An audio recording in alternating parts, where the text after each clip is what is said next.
एक तरफ एक बहुत बड़ी ताकत थी, अंग्रेज़ों की हुकूमत। उनके पास फौज थी, बंदूकें थीं, पैसा था और पूरा शासन उनके हाथ में था।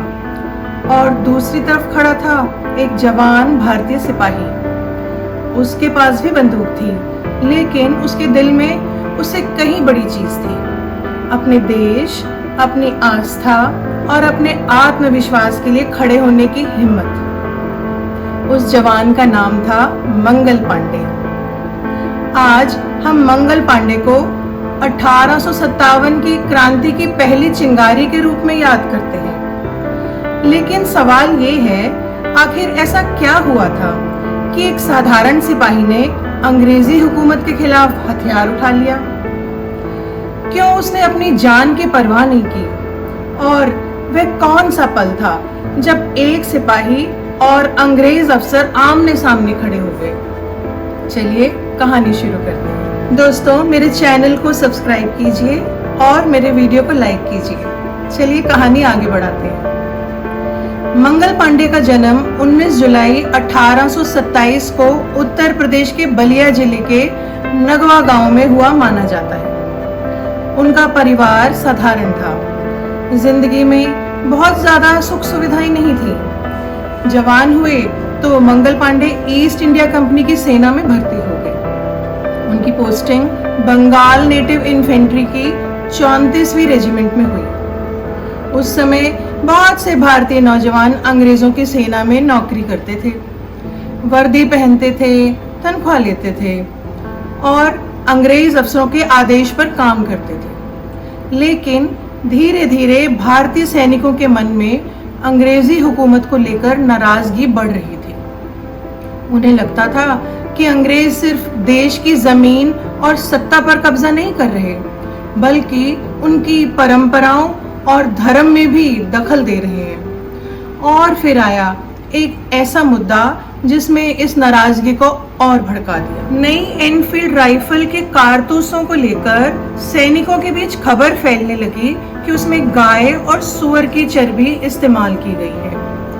कारतूसों को बंदूक में लगाने से पहले दांत से काटना पड़ता था। हिंदू सैनिकों के लिए गाय पवित्र थी, मुसलमान सैनिकों के लिए सुअर अपवित्र माना जाता था। इसलिए ये खबर भारतीय सैनिकों के बीच आग की तरफ फैल गई। ये सिर्फ एक कारतूस का मामला नहीं रह गया था। सैनिकों को लगने लगा कि अंग्रेज उनकी धार्मिक भावनाओं का सम्मान नहीं करते। मंगल पांडे भी ऐसे माहौल में थे। उनके मन में सवाल उठ रहे थे, हम किसके लिए लड़ रहे हैं? जिस हुकूमत के लिए हम अपनी जान देने को तैयार हैं, क्या वही हुकूमत हमारी आस्था की इज्जत नहीं कर सकती? और धीरे धीरे ये गुस्सा अंदर ही अंदर बढ़ता गया। 29 मार्च 1857, जगह थी बैरकपुर। उस दिन मंगल पांडे बेहद बेचैन थे। वे हथियार लेकर परेड ग्राउंड की तरफ आ गए। उन्होंने अपने साथी भारतीय सैनिकों से अंग्रेज अफसरों के खिलाफ खड़े होने की अपील की, लेकिन बाकी सैनिकों ने हिचकिचाहट की। कोई आगे नहीं आया। इसी बीच अंग्रेज अफसरों को खबर मिल गई कि मंगल पांडे हथियार लेकर मैदान में है और अब स्थिति तेजी से बिगड़ने लगी। एक अंग्रेज अफसर लेफ्टिनेंट बाग अपने घोड़े पर सवार होकर मंगल पांडे की तरफ बढ़ा। मंगल पांडे ने उसे आते देखा। अब उनके सामने ये अफसर था और उनके हाथ में बंदूक। ये वह पल था जब वापस लौटना भी संभव था। वे चाहते तो हथियार नीचे कर सकते थे, चुप हो सकते थे, अपनी नौकरी बचा सकते थे, लेकिन मंगल पांडे ने ऐसा नहीं किया। उन्होंने बंदूक उठाई, निशाना साधा और गोली चला दी। लेकिन गोली बाग को नहीं लगी, गोली उनके घोड़े को लगी। घोड़ा बुरी तरह घायल होकर जमीन पर गिर पड़ा और उसके साथ लेफ्टिनेंट बाग भी जमीन पर जा गिरा। अचानक पूरा मैदान हड़कंप से भर गया। बाग ने उठने की कोशिश की। उसने अपनी पिस्तौल निकाली और मंगल पांडे पर गोली चला दी, लेकिन निशाना चूक गया। अब दोनों आमने सामने थे। बाघ ने तलवार निकाली। मंगल पांडे भी पीछे नहीं हटे। दोनों के बीच संघर्ष हुआ। एक तरफ अंग्रेज अफसर, दूसरी तरफ भारतीय सिपाही और आसपास खड़े भारतीय सैनिक ये सब देख रहे थे। अंग्रेज अफसरों के आदेश के बावजूद कोई सैनिक तुरंत मंगल पांडे को पकड़ने के लिए आगे नहीं बढ़े, क्योंकि उस समय सिर्फ एक सैनिक नहीं लड़ रहा था, एक पूरी बेचैनी लड़ रही थी। मंगल पांडे घायल हुए, लेकिन उनका विरोध वहीं खत्म नहीं हुआ। कुछ ही देर में अंग्रेज सैनिकों ने उन्हें काबू में कर लिया। अब मंगल पांडे गिरफ्तार हो चुके थे। इसके बाद अंग्रेजी हुकूमत ने इस घटना को बहुत गंभीरता से लिया, क्योंकि ये सिर्फ एक सिपाही का अनुशासन तोड़ना नहीं था। उन्हें डर था कि अगर बाकी भारतीय सैनिक भी इसी तरह खड़े हो गए तो पूरी सेना में विद्रोह फैल सकता है। मंगल पांडे पर मुकदमा चला और उन्हें मौत की सजा सुनाई गई। फांसी की तारीख पहले 18 अप्रैल 1857 तय की गई थी, लेकिन अंग्रेजी हुकूमत ने तारीख का इंतजार नहीं किया। 8 अप्रैल 1857 को मंगल पांडे को फांसी दे दी गई। उस समय उनकी उम्र लगभग 29 साल थी। एक ऐसी उम्र जब ज्यादातर लोग अपनी जिंदगी बनाने के बारे में सोचते हैं, लेकिन मंगल पांडे ने अपनी जिंदगी ही दांव पर लगा दी थी। लेकिन अंग्रेजों ने शायद एक बात समझने में गलती कर दी। उन्होंने सोचा होगा मंगल पांडे को खत्म कर दिया, अब मामला खत्म। लेकिन मामला खत्म नहीं हुआ, बल्कि चिंगारी फैलने लगी। मंगल पांडे की घटना ने भारतीय सैनिकों के भीतर पहले से मौजूद गुस्से को और बढ़ा दिया और फिर 10 मई 1857 को मेरठ में सैनिकों ने विद्रोह कर दिया। इसके बाद विद्रोह दिल्ली पहुंचा, फिर कानपुर, लखनऊ, झांसी और कई दूसरे इलाकों तक इसकी लपटें फैलने लगी।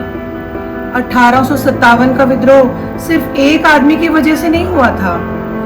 इसके पीछे कई सालों का असंतोष था।